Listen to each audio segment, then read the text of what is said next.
പറയാൻ പോകുന്നത് ഒരു ആക്ഷൻ സോങ് ആണ്. ഏഴുനില മാളിക മട്ടുപാവിനുള്ളിലെ കാവൽ നായകു പണ്ടു പണ്ടൊരക്കിടി പറ്റി.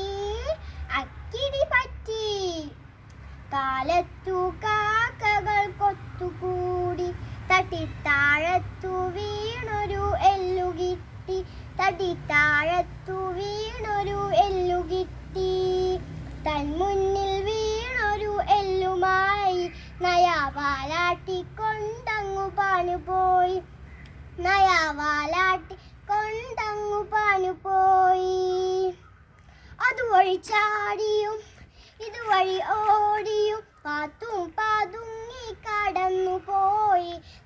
പാത്തും പാതുങ്ങി കടന്നുപോയി. പോകും വഴിയൊരു പാലമേറി തഴേ വെള്ളത്തിൽ സ്വന്തം നിഴലു കണ്ടു. ഇതിരുടുവാനവൻ മുതിരുകയാണവൻ. ഒറ്റക്കുര ബൗബൗ ഒറ്റക്കുര വെള്ളത്തിൽ എല്ലുപോയി. ഏഴുനില മാളിക മട്ടുപാവിനുള്ളിലെ കാവൽ നായകു പണ്ടു പണ്ടൊരക്കിടി പറ്റി. Thank you.